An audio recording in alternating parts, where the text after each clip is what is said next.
Welcome back, minors. My name is Amber Johnson. I'm a counselor at Student Wellbeing.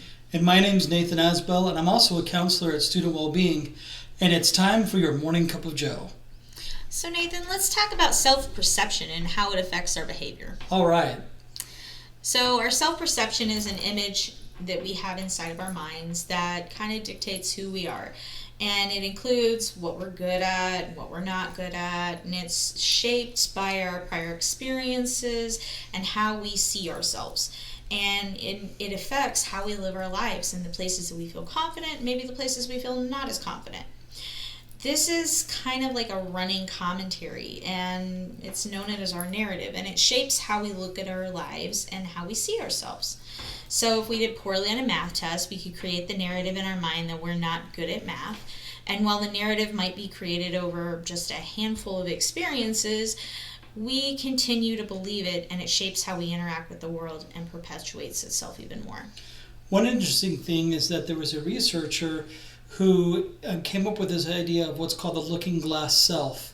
And he said that lots of times our perceptions of whether or not we're good at something or attractive or not attractive, funny or not funny, has to do with the feedback that we get from other people. So for example, your math example, how would I know I was bad at math? Unless my teacher told me I was bad at math, or I got a 43 on a test while everyone else is getting 80s and 90s. And there has to be some kind of way in which I can measure that. And oftentimes that measurement comes from feedback we get from other people or feedback we get from life and experiences. Absolutely. So when we believe things like we're bad at math, we end up studying less. And if we do poorly on a test, it's kind of expected. I knew I was going to do well at that test. I'm bad at math. But if we think we're good at math and we do poorly on a test, we say, well, maybe I should have studied more, or maybe I should have worked harder, or maybe I'm just not understanding this concept. We don't make as much big of a generalization because we have faith in our abilities at that point. So we end up not pushing ourselves, and we don't take as many risks because we inherently believe that we can't do something or we're not good at something. In that sense, it almost sounds like it becomes a self-fulfilling prophecy where, gee, I have a belief that I'm not good at math, so I never practice, never try, and yep, see, I'm not good at math when I get an F on the next test. When the reality is, 1 or 2 moments of feedback might just be that I'm struggling with one specific math concept, but I might be actually quite gifted and talented at math. But because of that snap decision I made, I might be stuck perpetuating this same belief that I have that I'm very poor at math. Absolutely. And so it forms a picture in our heads, and it does. It affects how we act. And I want to discuss that in relative terms to a movie. Have you ever seen Ready Player One? I actually haven't. I have it on my to-do list, and it's on my Plex server, so I need to get on it. Well, it's a really good movie, and basically, Ready Player One is set in a virtual reality world and reality. Like, there's 2 settings in here. So a good portion of the movie happens in this virtual reality world called the Oasis. And it's a combination of kind of like a video game and a social network. But instead of just being a single video game, it's like all the video games in different areas of this virtual world. And then you have the social aspect of it. Everybody engages in this. It's kind of like all the social networks all put together. So it's a common place where everyone goes to play games and socialize. Then you have reality, which in Ready Player One is very dystopian. Things are bad, a lot of people are very poverty-ridden, and most people, when they're not at work or they're not doing the things they have to do, or spend their time in this virtual reality world, the Oasis. So each person in the Oasis is represented by an avatar, or as we call them, avatars in video games. And it's a video game representation of themselves. And each person creates what that person or what that character looks like. So for some people, it's complete fantasy. They might create an animal version of themselves, or a version that looks completely different than who they are, and it's a chance for them to be something or someone wholly different than who they are. And for other people, it's an idealized version of themselves. It's kind of like they went through and they said, my hair could be thicker, and they add some more hair, or they think that they're too short, so they make themselves taller. But overall, it kind of looks remarkably like them. So then they can create from their ideal self what that ideal self would look like, how it would behave, and that might seem pretty comforting for someone who might be living in poverty and might not have those opportunities, and to be able to act with courage and confidence when in real life one has no courage and no confidence because you have the anonymity of the avatar. Absolutely. And that's pretty much what happens. Like my first example is a character named Parzival. First of all, let's go into the name Parzival. Like, how did he choose that? Parzival was actually one of the Knights of the Round Table, one of the Arthurian legends. So giving his avatar the name Parzival, or using the screen name Parzival, automatically indicates that he wants to be somebody heroic, somebody who is imbued with morality and honesty and those knightly qualities. And someone who wants to go on a quest. We know that the Knights of the Round Table in some of the Arthurian legends were looking for the Holy Grail. And so this already is setting up for a quest type story, it feels like. Right, absolutely. And his character, when he makes his character, he makes an exaggerated version of himself. His hair is longer and it's more luxurious and it's kind of whooshy. His natural hair is kind of a little bit slightly curly. His hair on his character is more anime style and very, very long and blonder. He is the same race, he's the same gender, and he even has the same facial features, but he changes his hair. His jaw is shaped a little bit different. It's a lot more square. He has no glasses. His eye color is a little bit different, and he's thinner and more muscular than he is in real life. Interesting. So he tweaked the things about himself he didn't like and made something more agreeable to what he wanted to be like. Exactly. And so what ends up happening is that overall his avatar in Oasis looks very similar to him, to Wade, which is the guy who is Parzival's player. And it's likely represented of how Wade wishes he looked.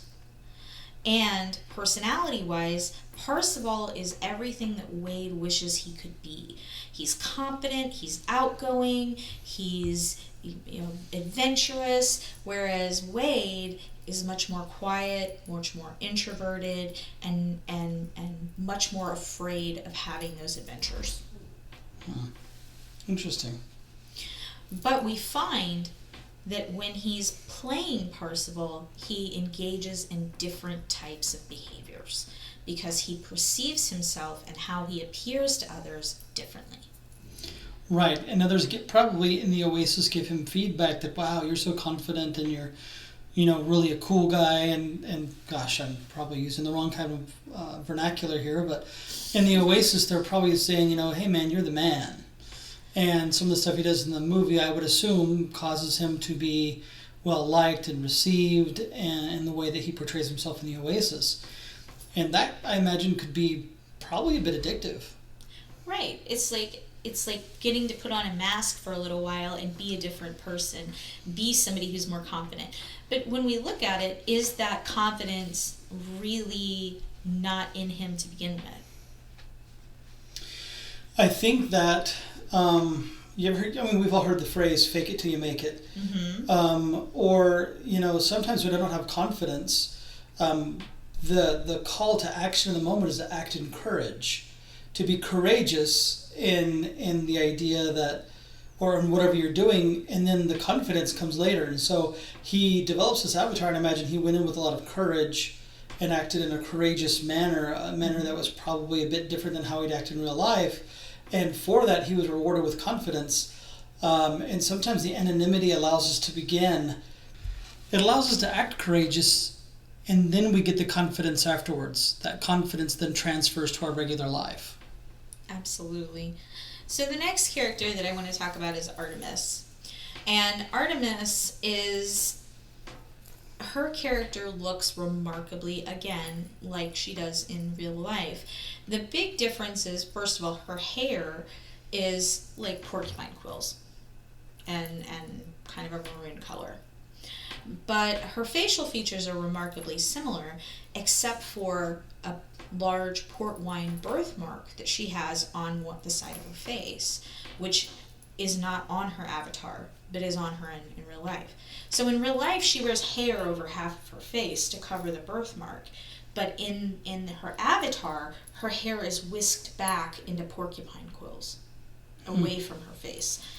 And in real life, when Wade meets her, she attempts to cover her birthmark even more to conceal it, showing that it's something that she feels ashamed of. Wade doesn't perceive it as a bad thing and accepts her just the way that she is.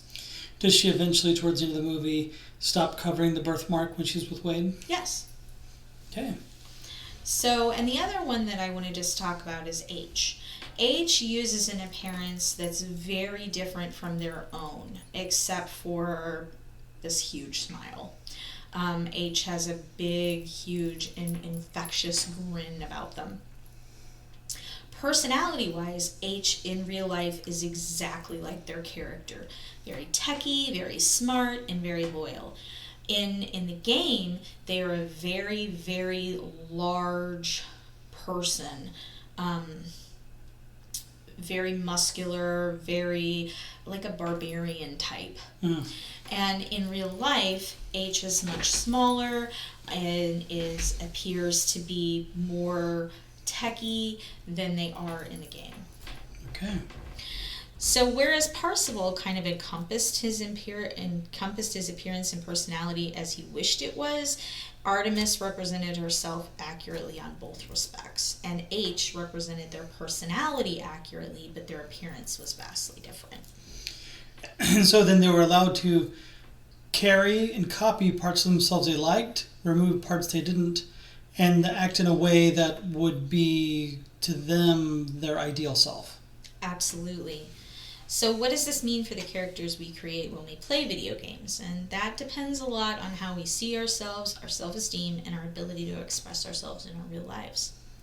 So character creation, like when we play a video game, most video games have a character creation section. And it can be a place where we can explore parts of ourselves that we don't normally get to explore. We can be parts that aren't necessarily socially acceptable. We can play characters that are evil or very violent, or we can create characters that are idealized versions of ourselves in order to increase the immersion in the game. So seeing somebody doing these heroic activities that looks like us may make us feel more immersed in the game, which that can impact how we play the game. It reminds me of this concept of mirror neurons. To where oftentimes if we fire neurons when we do something, say like pick up a pen, a set of neurons fire, but if I see you pick up a pen, the same pen, then those same neurons in my own brain fire as if I'd picked it up, because our brains are wired that if I see it, I do it, which is why fantasies and dreams can be very powerful. And that's why seeing yourself playing a video game as the heroic character can be very powerful as well, because it can fire a lot of those same neurons as if we ourselves were doing it. And I think that could be pretty powerful, have a powerful impact on our sense of courage and our sense of bravery and our sense of self-efficacy. Right. And there are some people who create characters that they just want to look at because you have to spend countless hours playing a game and you want to pick a character that's kind of cool to look at and is fun to watch for 60 plus hours. Maybe that character is attractive or just has some cool features, maybe some neat tattoos or something. And they're less concerned about an immersive experience and more just about playing the game. And playing a character that is vastly different from themselves may make it harder for them to identify with that character and be immersive. The character you can play can also affect how the game because it changes how you think others perceive you. So let's be real. Most RPGs you see may have a set of hands for 90% of the game. But because we did that character creation in the beginning, we have in our mind a picture of what we think other characters in that game perceive us as. So even though we just see the game as a set of hands, we now have an internalized view of that character as being an idealized version of ourselves. Right. That's interesting. Yeah, I mean, I'm thinking about, Skyrim, and you only ever see your hands, except for maybe when you look in a mirror or something along those lines. And so I think that's interesting. And it affects how you play. It affects how you interact with other people. So what does this all have to do with mental health? Because it seems like we've been on this big tangent, but I promise it's all coming together. Well, how we interact with people on a daily basis has a great deal to do with how we perceive ourselves. So, and how we are perceived by others. So our self-concept is the combined total of our self-image and how we think we look to others. And it's how we think and feel about ourselves. And each of us has an ideal self, or the person we want to be. In the case of video game characters, we often incorporate parts of our ideal self into that character. And you can also see it on Instagram when people use Photoshop in order to alter their photos to make themselves look a certain way. Yeah. How different is our ideal self from our self-concept is often a reflection of our self-esteem. Because the more different our self-concept is from our ideal self, the more we may struggle with our self-esteem. Ideal, by the very definition, makes it unlikely to ever be completely attainable. But we can work on becoming closer to it, and the further the two are from overlapping, the lower our self-esteem is. So when we get our highest overlap, we can achieve self-actualization. And that's the full realization of our potential and our full utilization of our abilities and our skills. And Maslow's hierarchy, which I'm not a huge fan of, but it lists self-actualization as the highest need on that pyramid. So ideal self. What are ways that we can start achieving our ideal self? We can focus on our strengths. We can focus on what we can do and what we can achieve. We can focus on being congruent in our thoughts and our actions. We can set realistic goals and what can I do today to be one step closer. And I recommend, if you've not listened to it, listen to the podcast about leveling up. I think it's interesting that there's this concept of what's called, Stephen R. Covey called the law of the harvest. And you can't expect at the end of the season to walk out into a field for the first time and have this great harvest. Mm-hmm. You've got to till the ground, prepare the ground, sow the seed, cultivate it. You got to weed the land. You got to put down fertilizer. You got to water it. You got to tend to it and take care of it so that when the time's right, you can go to your field and have this great harvest. But it takes a lot of work, and I think that when creating an ideal self, when bringing that ideal self into existence in our own lives and into reality, focusing on our strengths, focusing on these goals, it takes work. It takes quite a bit of effort. And the seed you sow today might be the reward you reap a year from now. Mm-hmm. And so now is the time to start really working on sowing the seed so that you can have that great harvest. And sometimes you sow a seed and you don't see it sprout immediately and you think, oh, geez, this isn't working. But the reality is oftentimes when creating ideal self, it takes time. Just like leveling up a character. Mm-hmm. It takes time. So, looking at the law of the harvest, just continue to put down those seeds and continue to work. Right, absolutely.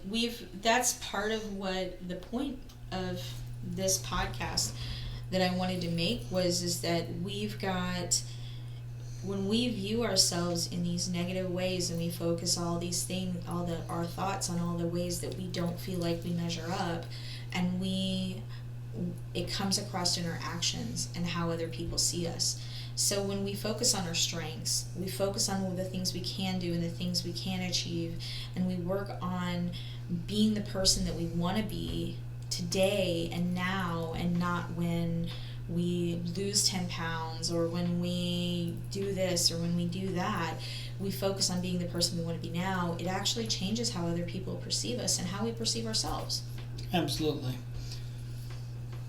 Okay. Well, thank you guys for joining us today, and have a great day. See you next time.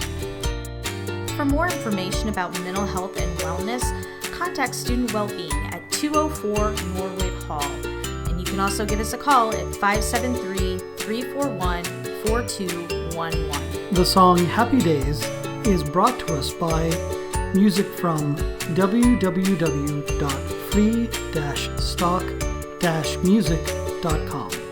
You can also add and follow us on Instagram, Twitter, and Facebook using our handle @S&T Wellbeing.